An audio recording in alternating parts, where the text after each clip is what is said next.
اسی جملے کو بنیاد بنا کے جیلم کے مرزا نے میرے خلاف ایک کلپ وائرل کی. یہ شخص قرآن سے کتنا جاہل ہے, اسے مس بھی نہیں قرآن سے. روایات میں کھویا رہتا ہے نا, روایات میں تحقیق کرتا رہتا ہے, کھویا رہتا ہے. قرآن کے ساتھ اس کا کوئی تعلق نہیں, جہالت میرا جاہل ہے. تو قرآن میں تحریف کرتا ہے, قرآن میں جن آیتوں میں منافقین کا ذکر ہے وہ صحابہ پہ فٹ کرتا ہے.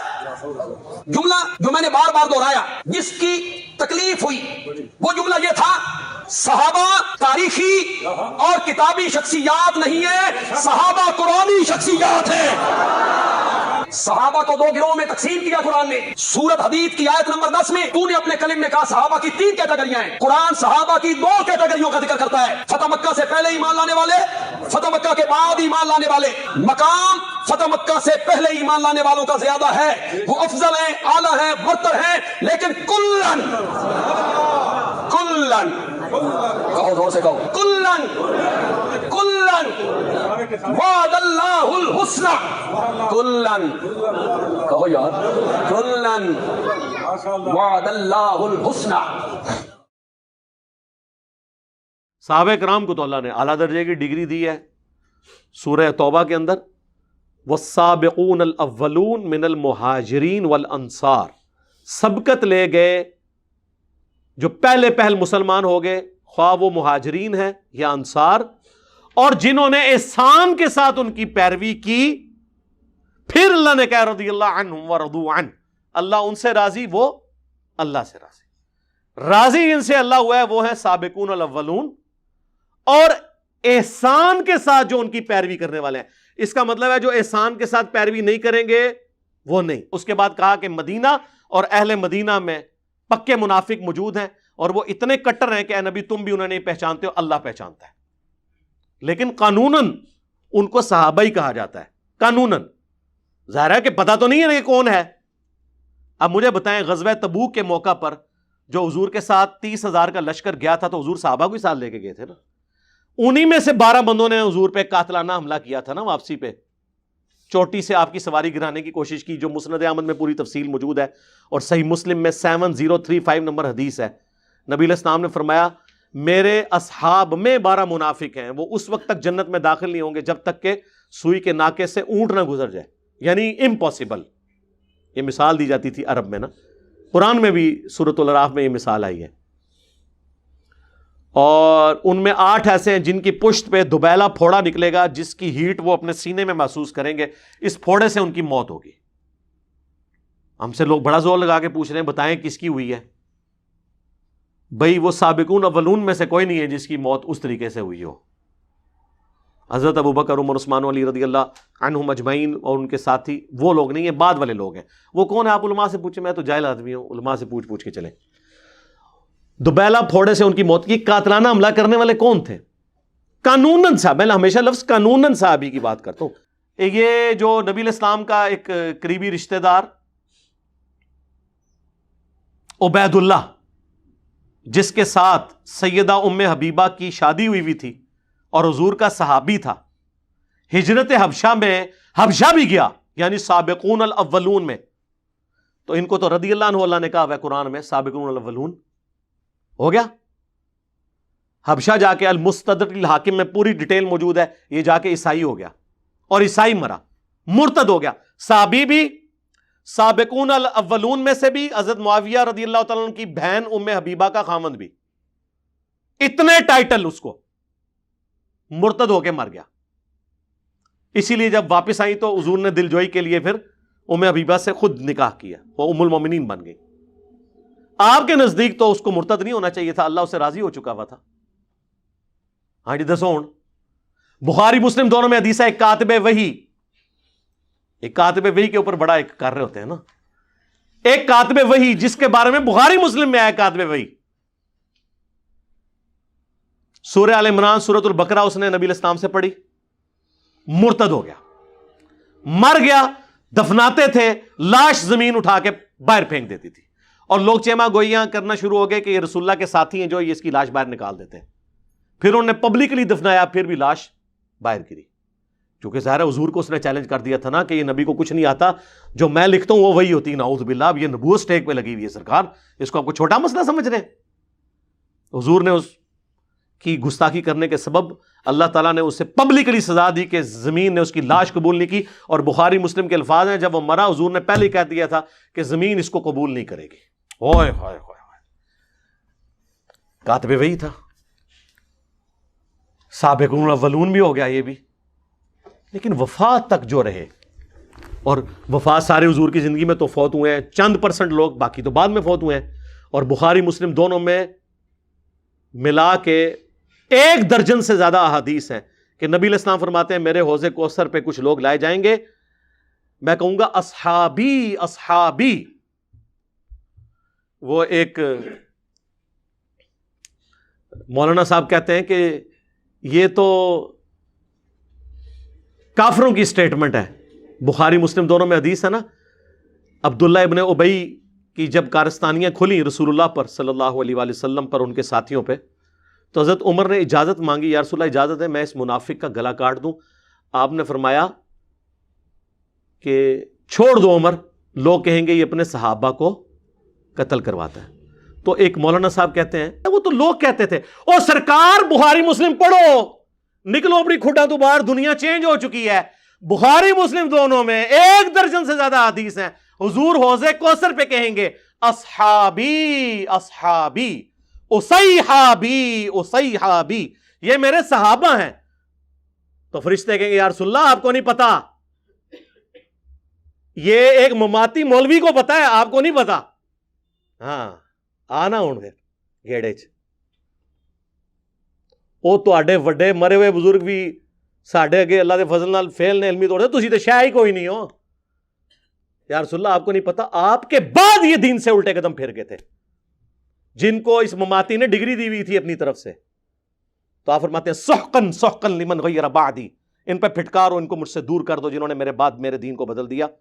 سحقن سحقن لمن بدل بعدی, انہیں مجھ سے دور کر دو جنہوں نے میرے بعد میرے دین کو بدل دیا.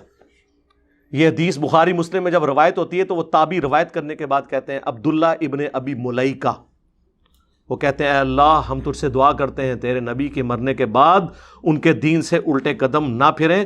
اگرچہ ہمیں ایک مماتی مولوی نے گارنٹی دی ہوئی ہے لیکن پھر بھی ہم ڈرتے ہوئے دعا کرتے ہیں.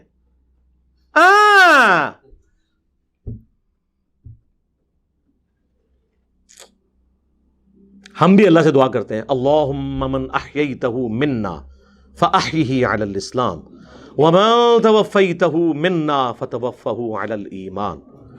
اور بخاری میں الفاظ ہیں کہ یہ وہ لوگ تھے جن کے خلاف حضرت ابوبکر نے قتال کیا اپنے دور میں. کون؟ منکرین زکوٰۃ, مسلمہ کذاب سے مل جانے والے لوگ. اس سے مراد نعوذ باللہ جس طرح روافظ کہتے ہیں کہ سابقون الاولون کوئی بڑے اصحاب میں سے نہیں, وہ نہیں تھے.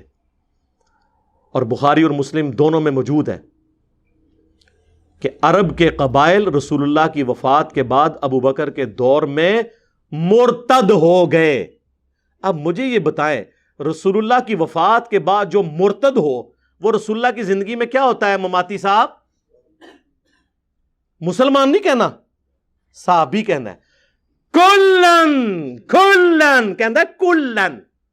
اسی جملے کو بنیاد بنا کے جیلم کے مرزا نے میرے خلاف ایک کلپ وائرل کی. یہ شخص قرآن سے کتنا جاہل ہے, اسے مس بھی نہیں قرآن سے. روایات میں کھویا رہتا ہے نا, روایات میں تحقیق کرتا رہتا ہے, کھویا رہتا ہے. قرآن کے ساتھ اس کا کوئی تعلق نہیں, جہالت میرا جاہل ہے. تو قرآن میں تحریف کرتا ہے, قرآن میں جن آیتوں میں منافقین کا ذکر ہے وہ صحابہ پہ فٹ کرتا ہے. جملہ جو میں نے بار بار دہرایا جس کی تکلیف ہوئی وہ جملہ یہ تھا صحابہ تاریخی اور کتابی شخصیات نہیں ہے, صحابہ قرآنی شخصیات ہیں.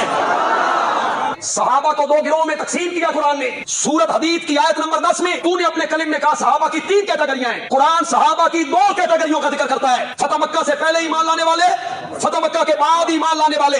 مقام فتح مکہ سے پہلے ایمان لانے والوں کا زیادہ ہے, وہ افضل ہیں, اعلیٰ ہیں, برتر ہیں, لیکن کلن کلن کہو زور سے کہو, کلن کلن وعد اللہ الحسنى, کلن کہو یار, کلن وعد اللہ الحسنى. تیرا ہوں کلن میں کٹنا وا, کلن وعد اللہ الحسنى. کلن ریسن اصحابی اصحابی وہ بھی کلن سن. تو انہوں کے پتا قرآن تو انہوں کتوں آنا ہے؟ جو منکرین حدیث ہو اسے قرآن آ ہی نہیں سکتا. یہ منکرین حدیث ہیں. یہ حدیث کو روایت کہہ کے تاریخ کہہ کے رد کہہ رہے ہوتے ہیں. حدیث کہتے ہیں لوگ ان کو لتر مار کے ممبروں سے اتارے. یہ جو روایت اور جب تاریخ بول رہے ہو یہ بخاری مسلم کو کہہ رہے ہوتے ہیں. یہ نہیں مانتے اس کو. یہ پرویزیوں سے بھی گئے گزرے ہیں. پرویزی کم از کم چھپ کے تو نہیں سامنے ہے. کلن صاحب وہ کتنے گئے پھر؟ مرتد ہو گئے. حضور کی زندگی میں کیا تھے وہ؟ صحابی. کیونکہ یہ کہتے ہیں ایک نظر بھی دیکھ لیا. نہیں جی بعد میں چکے ہو گئے. نہیں سر بعد کی تو ہم بات نہیں کر رہے. حضور کی جب آنکھیں بند ہوئی ہیں اس وقت تک وہ رضی اللہ عنہ تھے. اس وقت تو کسی کو نہیں پتا تھا اور ایون حضور کو بھی نہیں پتا. بعد میں آپ کو بتایا جائے گا. سنن دارمی میں حدیث ہے, المستدرک للحاکم میں حدیث ہے. نبی علیہ السلام نے آیت تلاوت کی اذا جاء نصر اللہ والفتح ورأیت الناس يدخلون فی دین اللہ افواجا. اللہ کی فتح آ گئی ہے اور تم دیکھ رہے ہو کہ لوگ گروہ در گروہ دین میں داخل ہو گئے. حضور نے کہا ان قریب میری وفات کے بعد لوگ اسی طریقے سے گروہ در گروہ دین سے نکل بھی جائیں گے. یہ کہہ رہے کافر کہتے تھے یہ تو حضور خود بتا کے گئے ہیں. اور یہ باتیں حضور کے نبی ہونے کی دلیل ہے کہ ہمارا پیغمبر وہ ہے جو اپنی وفات کے بعد کے واقعات بتا کے گیا. وہ کوئی جنگجو نہیں تھا, وہ اللہ کا پیغمبر تھا. باقی جنگجو جاتے ہیں جب دنیا سے یہ نہیں بتا کے جاتے میرے بعد کیا ہوگا. اللہ کے نبی تو 35 سال پہلے بتا رہے ہیں بخاری اور مسلم دونوں میں, او آئے عمار تجھے ایک باغی جماعت قتل کرے گی, تو انہیں اللہ اور جنت کی طرف بلائے گا, وہ جماعت تجھے جہنم کی طرف بلا رہی ہوگی. اور مسند احمد میں کم از کم 4 حدیثیں اس کے طرق تو درجنوں میں ہیں کہ حضرت معاویہ رضی اللہ تعالیٰ عنہ کا ایک فوجی تھا جو خود اصحاب شجرہ صلح حدیبیہ کے اصحاب میں سے تھا, ابو الغادیہ. اس کے ہاتھوں حضرت عمار کا قتل ہوا اور پوری زندگی روتا تھا کہ حضور نے فرمایا تھا عمار کا قاتل اور مال لوٹنے والا جہنم کی آگ میں ہے. اسی پہ شیخ البانی تڑپ اٹھے اور سلسلہ حدیث صحیحہ میں انہوں نے باقاعدہ یہ لکھا اس حدیث کے تحت کہ اگرچہ ابو الغادیہ صلح حدیبیہ کا صحابی ہے, اور صحیح مسلم میں حدیث ہے کہ جنہوں نے درخت کے نیچے میری بیعت کی انشاءاللہ میں اللہ سے امید کرتا ہوں انہیں آگ نہیں چھوئے گی. ویسے حضور نے بڑی احتیاط سے بات کی ہے انشاءاللہ کہہ کے.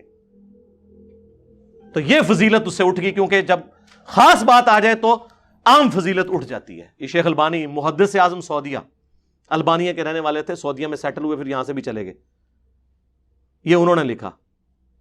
ان لوگوں کو تو پتہ ہی نہیں کہ دین کس چیز کا نام ہے. اور یہ جی وہ مولانا صاحب کہتے ہیں سورۃ الحدید میں 2 کیٹیگریز بیان ہوئی ہیں, فتح مکہ سے پہلے اور فتح مکہ کے بعد. سر یہ جو 2 کیٹیگریز ہیں یہ اور ہیں, فتح مکہ سے پہلے اور بعد والی. یہ ان لوگوں کے لیے ہیں جو کامل الایمان ہیں اور ان کے اپنے معاملات بعد میں صحیح چلنے ہیں, ان کے لیے ہے کہ جو پہلے والے ہیں وہ بعد والوں سے بہتر ہیں. یہ ان کے لیے کلن آیا ہے, ورنہ ہے باقیوں کا کیا بنے گا. اور وہ کدھر گئے جو سورہ توبہ کی آیت نمبر 102 میں ہے کہ ملے جلے اعمال کرنے والے ہیں, اللہ ان کو بعد میں دیکھے گا کہ وہ کیا کرتے ہیں. اور قانوناً جو بیچ والے 101 والے منافقین اور 100 نمبر والے سابقون الاولون, یہ اس طریقے سے نہیں میرے بھائی. تھوڑا آپ قرآن کا علم حاصل کریں اور میں آپ کو, اگر آپ احادیث کی طرف آئیں تو میں آپ کو مزید سمجھاؤں گا کہ یہ ڈویژنز آگے پھر سینسٹیوٹی کے اوپر بھی آتی ہیں, صرف یہاں تک نہیں ہے. کل وعد اللہ الحسنى, اس کی تفسیر ذرا بیان کرنا حدیث کی روشنی میں تو پتہ چل جائے گا. تفسیر ابن کثیر کھولیں, انہوں نے مسلم شریف کی حدیث لی ہے, مسند احمد کی حدیث لی ہے, بخاری کی حدیث لی ہے. اس کے کانٹیکسٹ میں صحیح بخاری میں 2 جگہ یہ حدیث آتی ہے کہ خالد ابن ولید کو نبی علیہ السلام نے کہیں پر بھیجا اور وہاں پہ کچھ قبائل تھے جو بےچارے نئے نئے مسلم ہوئے تھے. انہوں نے بجائے یہ کہنے کے نا اسلمنا ہم اسلام لے آئے, انہوں نے کہا ہم اپنے دین سے پھر گئے, ہم اپنے دین سے پھر گئے. اور وہ یہ کہہ رہے تھے ہم بت پرستی کے دین سے پھر گئے اور اسلام کی طرف آئے, لیکن انہیں یہ نعرہ نہیں آتا تھا. حضرت خالد بن ولید یہ سمجھے کہ یہ اسلام سے پھر گئے ہیں, انہوں نے ان کو قتل کرنا شروع کیا اور کچھ ساتھیوں کو انہوں نے صحابہ کے حوالے کیا کہ تم یہ بندے تم قتل کرو. یہ باقیوں نے کہا ہم نہیں قتل کریں گے جب تک رسول اللہ سے نہ پوچھے, اور انہوں نے نہیں قتل کیا. نبی علیہ السلام کے پاس اسی دوران مسند احمد میں آتا ہے, یہ بخاری میں تو اتنا ہی ہے, بخاری میں یہ بھی الفاظ ہے, رسول اللہ کے پاس جب یہ شکایت آئی نا آپ نے 2 دفعہ ہاتھ اٹھا کے کہا اے اللہ خالد ابن ولید نے جو کچھ کیا میں اس سے بری ہوں, میری کوئی ذمہ داری نہیں ہے, یہ خود اپنا معاملہ جو ہے نا اس کے ذمہ, اس نے اللہ کو جواب دینا, میری کوئی ذمہ داری نہیں ہے, اور تسی تے شے ہی کوئی نہیں. اور مسند احمد میں موجود ہے اس موقع پہ حضرت عبد الرحمن بن عوف اور حضرت خالد ابن ولید کا آپس میں جھگڑا ہو گیا. تو حضرت خالد ابن ولید نے عبد الرحمن بن عوف کو گالیاں دے دی. اب یہ جو الفاظ ہے نا یہ مسلم شریف میں ہے 6488 نمبر حدیث. عبد الرحمن بن عوف کو خالد ابن ولید نے گالی دی. کب دی؟ وہ بخاری میں اور مسند احمد میں اور تفسیر ابن کثیر میں وہ ساری حدیث. تو عبد الرحمن بن عوف رضی اللہ تعالیٰ نے شکایت کی حضور کو. آپ فرمایا خالد تم میرے صحابہ کو برا مت کہو, کلن تم, تیرا کلن کتنے گیا, تم میرے صحابہ. خالد ابن ولید نے تو نہیں کہا یا رسول اللہ میں بھی صحابی ہوں اور میں تو فتح مکہ کے بعد والا بھی نہیں ہوں جو کلن والی سرکار نے دسیا سی, میں تو فتح مکہ سے پہلے ہوں, لیکن صلح حدیبیہ کے بعد تھے. صلح حدیبیہ کے بعد اسلام کا گولڈن پیریڈ شروع ہو چکا تھا, اس کے بعد وہ چیز نہیں تھی. اور فتح مکہ پہ حضرت معاویہ رضی اللہ تعالیٰ عنہ, ابو سفیان, یہ تو فتح مکہ پہ مسلمان ہوئے ہیں. یہ تو طلقاء ہیں جو سورہ توبہ میں آیا 4 مہینے کا ٹائم ہے, یا اسلام قبول کرو ورنہ گردن کاٹی جائے گی. ان کا تو چھوڑ ہی دیں آپ, یہ تو خالد بن ولید کی بات ہو رہی ہے جو صلح حدیبیہ کے بعد ہوئے لیکن فتح مکہ سے پہلے. تم میرے صحابہ کو برا مت کہو. اب اگر تم احد پہاڑ کے برابر سونا بھی خیرات کر دو, اور میرے صحابی نے عبد الرحمن بن عوف نے 1 مد گندم 600 گرام آدھا کلو جو گندم خیرات کی, تم اس کے برابر بھی نہیں پہنچ سکتے, اس کے آدھے کو بھی نہیں پہنچ سکتے. یہ آدھی حدیث بیان کرتے ہیں میرے صحابہ کو برا مت کہو. یہ کس کو کہا گیا تھا؟ ہمیں تو بہت مار میں ہے, اصل میں تو ان کو کہا گیا تھا, خالد بن ولید کو. انہوں نے تو نہیں کہا کلم وعد اللہ الحسنى, انہیں پتا تھا یہ اتنا سادہ معاملہ نہیں ہے. جس طرح بریلوی اپنے بزرگ بابوں کے بارے میں چیزیں منسوب کرتے ہیں, یہ بھی ہر چیز کو ہر ایک کے ساتھ منسوب کر دیتے ہیں. احد پہاڑ آلموسٹ 4.5 میل کے اوپر پھیلا ہوا ہے. 7.5 کلومیٹر جا کے گوگل میں لکھیں, 7.5 کلومیٹر پہ پھیلا ہوا احد پہاڑ پتھریلا, اس کا آپ ذرا وزن کریں, اور سارا سونے کا ہو.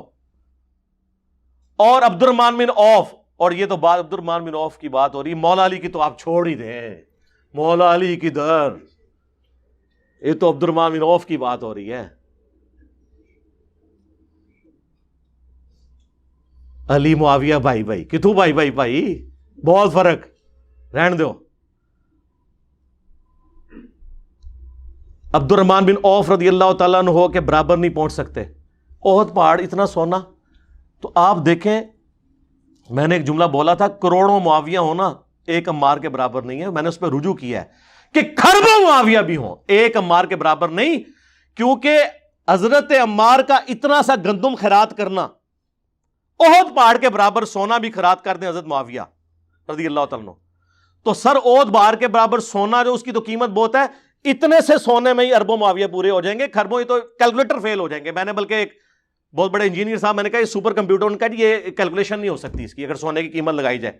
سر ظاہر ہے سونا اب 1,20,000 روپے آلموسٹ تولا ہے, تولا اینا جا ہوتا ہے 7.5 کلومیٹر تے پتھریلا, او دا وزن کرو کروڑا ٹن بنے گا, کوئی نہیں, اور پھر اس کی قیمت کیلکولیٹ کریں. عمار ابن یاسر تو آپ چھوڑ دیں سر, یہ حضور نے بھی ویسے چن چن کے نا بندوں کے نام لیے. یہ تو میرا فیوریٹ ٹاپک ہے, نہ چھیڑا کرو ملنگا نو, میں تمہیں منع کیتا ہے, ٹھیک ہے. تسی یہ سمجھو کہ ساڈا واسطہ پیا ہوا ہے انہاں لوگوں نال جو کہانیاں بیان کرتے ہیں, بھائی نہ, واللہ یہ میرا دعویٰ ہے جس نے احادیث نہیں پڑھی, جس نے سنت کو نہیں مانا, اسے قرآن بھی سمجھ نہیں آئے گا. قرآن ہم آپ کو سمجھاتے ہیں میرے بھائی, یہ کیٹاگریز ہیں, ٹھیک ہے نا جی. یہاں پہ نبی علیہ السلام نے صلح حدیبیہ والی بھی ڈیفینیشن کر دی. صحابی حضرت عبد الرحمن بن عوف کو کہا کہ میرے صحابہ کو خالد تم نہ کہو. تو یہ کیٹاگریز کے ڈویژن ہے, فتح مکہ سے پہلے, فتح مکہ کے بعد, ہجرت مدینہ سے پہلے, ہجرت مدینہ کے بعد, صلح حدیبیہ سے پہلے, صلح حدیبیہ کے بعد. یہ ساری ہیں, اور یہ سب قرآن کے اندر ان کی جڑ موجود ہے. مجھے بتائیں یہ مہاجرین اور انصار کا جو ذکر ہوا ہے اگر تمہاری ڈیفینیشن مان لی جائے کہ جی دو ہی کیٹیگریز ہیں، فتح مکہ سے پہلے اور بعد، تو ہجرت مدینہ سے پہلے اور بعد یہ ڈیفینیشن کیوں قرآن میں جگہ جگہ آئی ہے؟ سورہ نساء تو پورا ہجرت کے بیان سے ہے، وہ پورا قرآن پڑھو نا، ایک قصہ نہ لے لو، پورا قرآن ٹوٹیلٹی میں دیکھیں۔ تو قرآن میں بھی آپ نہیں اپنا مقدمہ پیش کر سکتے، کیونکہ آپ بودے مسائل کے اوپر کھڑے ہوئے ہیں۔ آپ نے علم حاصل کرنا ہے تو صبح 9 سے لے کے شام 5 بجے تک ہماری فون آن ہوتا ہے، اس میں آپ سے بات نہیں کروں گا، نہیں، آپ ریسرچ پیپر فری منگوا سکتے ہیں، دنیا میں ہر انسان منگوا سکتا ہے، پاکستان کے اندر، پھر وہ لے جائے فری۔ صرف ڈاک کا TCS کا 300 روپے آپ نے دینا ہے، 12 کا پیکج آپ کے پاس آئے گا، جس میں سے 3 اذکار کارڈ ہوں گے اور 9 ریسرچ پیپر، جن میں کربلا والے 200 احادیث، روایتہ نہیں سرکار، تاریخ نہیں بنو امیہ اور بنو عباس کی، احادیث، وہ بھی ریسرچ پیپر ہوگا۔ اس کے اندر ساری تفصیلات موجود ہیں۔ خلفائے راشدین کون ہے یہ بھی میں نے بتایا، حضرت عثمان کی شہادت کے اصلی اسباب، عبداللہ ابن سبا والا ڈرامہ نہیں، بخاری مسلم، جنگ جمل، صفین، نہروان، اس کے بعد صلح حسن، پھر حضرت معاویہ کا دور ملوکیت، پھر حضرت حسین کی شہادت، 200 احادیث اکثر بخاری مسلم سے، اور بخاری مسلم کے علاوہ جو ہیں ان پہ بڑے بڑے ائمہ کے تحکیم لگی ہے، امام ترمذی کی، امام حاکم کی، امام ذہبی کی، امام البانی کی، شیخ زبیر الزئی کی، شیخ شعیب ارناؤت کی رحمہم اللہ اجمعین، سلیم اسد کی، اور محدثین کی اس پہ تحکیم لگی ہے، وہ آپ پڑھیں اور علم حاصل کریں۔ تو یہ کل وعد اللہ الحسنہ سرکار، یہ اس طرح نہیں ہے کہ آپ نے پک اینڈ چوز کرنا ہے، قرآن کو پوری ٹوٹیلٹی میں سمجھنا ہے۔ دیکھیں صلح حدیبیہ کے صحابہ کے بارے میں سورہ فتح میں آیا کہ اللہ ان سے راضی ہوا جنہوں نے بیعت کی اس درخت کے نیچے، اور مسلم شریف میں حدیث ہے انشاءاللہ مجھے اللہ سے امید ہے اسے جہنم کی آگ نہیں چھوئے گی۔ لیکن وہ جو آیات پھر آگے آتی ہیں، محمد رسول اللہ والذین معہ اشداء علی الکفار، اس آیت 29 نمبر آیت جو آخری آیت ہے سورۃ الفتح کی، یہ پوری پڑھے تو اس کے اینڈ پہ آیا ہے کہ جو ایمان لائے، نیک اعمال کیے، منہم مغفرۃ و اجر عظیما، ان میں سے بھی جو یہ کام کریں گے یعنی ثابت قدم رہیں گے، جو سورہ توبہ میں بھی آتا ہے اللہ تعالیٰ اور اس کا رسول ان کے اعمال کو دیکھے گا، ان کے لیے اجر ہے۔ وہاں بھی اوپن لائسنس نہیں ہے۔ یہ ساری چیزیں آپ کو تب سمجھ آئیں گی جب آپ قرآن اور سنت پورا ٹوٹیلٹی میں پڑھیں گے۔ اس کو میں کنکلوڈ کرتا ہوں اس حدیث کے اوپر، جامعہ ترمذی ابو داؤد کے اندر حدیث موجود ہے، سنن ابن ماجہ میں بھی، نبی علیہ السلام نے فرمایا میری وفات کے بعد عنقریب تم بہت اختلاف دیکھو گے، اس وقت دین میں نئی نئی بدعتوں سے بچنا، اور علیکم بسنتی وسنت الخلفاء الراشدین المہدیین، میری سنت اور میرے خلفاء راشدین کی سنت کو لازم پکڑ لینا۔ تو خلفاء راشدین کے مخالفین کو اللہ کے نبی نے کیا فرمایا؟ اہل البدع، یہ بدعت کرنے والے۔ حضرت عثمان تک تو سارے جبڑے کھول کے بول دیتے ہیں، بلوائی تھے جی، باغی تھے جی، خارجی تھے، حالانکہ خارجی کی ٹرم بخاری مسلم میں حضرت علی کے مخالفین کے لیے آئی ہے۔ حضرت علی کا یہ ٹائٹل تو نہ آپ چھینے۔ بخاری مسلم میں ابو سعید خدری کہتے ہیں یہ خوارج نہروان کے موقع پر ہم نے مولا علی کے ساتھ مل کر قتال کیا، مخلوق کے بہترین لوگ ہیں جو قتال کریں گے، نبی علیہ السلام نے فرمایا تھا۔ تو خلفائے راشدین کے ساتھ چلنا ہے۔ حضرت علی کے بھی جو مخالفین ہیں ان کے بارے میں بھی وہی رویہ ہے، اور اس میں خصوصاً اصحاب صفین جو ہیں ان کے بارے میں، اصحاب جمل کو تو حضرت علی نے معاف کر دیا، صفین والوں کے بارے میں آپ کو پتہ ہے کتنا سخت رویہ رہا۔ مولا علی قنوت نازلہ پڑھتے رہے، اللہم علیک بمعاویہ و اشیاءہ، اے اللہ معاویہ اور اس کے شیعہ کو برباد کر، عمر بن عاص اور اس کے شیعہ کو برباد کر۔ حتیٰ کہ المصنف ابن ابی شیبہ میں ہے کہ میں اللہ سے امید کرتا ہوں کہ جنگ صفین میں جو میرے مخالفین ہیں ان کو اللہ تعالیٰ معاف کر دے گا۔ ظاہر ہے وہ سرغنہ نے ورگلایا، یہ میں اس کی تشریح کر رہا ہوں۔ پھر اللہ کی بارگاہ میں مقدمہ میرے اور معاویہ کے درمیان طے ہوگا، اس کو نہیں معاف کیا، یعنی ان کے نزدیک، میں تو کہوں گا ان کو رضی اللہ عنہ، یعنی حضرت علی رضی اللہ تعالیٰ عنہ نے حضرت معاویہ رضی اللہ تعالیٰ عنہ کو نہیں معاف کیا، کیونکہ انہوں نے حضرت ابو الغادیہ رضی اللہ تعالیٰ عنہ کے ذریعے عمار ابن یاسر رضی اللہ تعالیٰ عنہ کو شہید کروایا تھا۔ کلن یہ نہ ہاتھ پایا کرو، منو چھیڑ دیو تسی، تو میں خلفائے راشدین کے ساتھ کھڑا ہوں تو میں نہیں چھوڑوں گا، کیونکہ حضور نے ہمیں کہا تھا میرے بعد خلفائے راشدین کو پکڑ لینا۔ تم خلفائے راشدین سمجھتے ہو صرف حضرت ابوبکر، عمر، عثمان ہے، شیعہ کے بکس کے اندر نہیں حضرت علی بھی ہیں. میں تو شیعہ کو بھی نہیں چھوڑا, ان کی نہج البلاغہ سے خلفائے ثلاثہ کی شانیں بیان کی کئی دفعہ. بخاری مسلم میں درجنوں احادیث موجود ہیں جس میں آپ کو فرق پتہ چل جائے گا کہ خلفائے راشدین اور ادر دین خلفائے راشدین. میں نے کئی ایک نمونے تو میں نے اس ویڈیو کا جواب ہی تو پوری زندگی دیندہ رہے آلتے آلے, پتہ نہیں شاید مہینے بعد چڑھے, او دا جواب بھی نہیں دے سکتے, ان کی کمپیٹنسی نہیں ہے. یہ تو ابو داؤد ترمذی سے حدیث بیان کریں نا کہ نبی علیہ السلام فرمایا میرے بعد خلافت نبوت کی طرز کے اوپر رہے گی 30 سال تک, اس کے بعد ملوکیت ہوگی. پھر وہ سفینہ کہتے ہیں رسول اللہ کے آزاد کردہ غلام صلی اللہ علیہ وآلہ وسلم رضی اللہ تعالیٰ عنہ اپنے شاگرد سے بیٹا گن, ابو بکر کے 2 سال, عمر کے 10 سال, عثمان کے 12 سال اور علی کے 6 سال, اور اس میں حضرت حسن کے 5 مہینے شامل ہیں.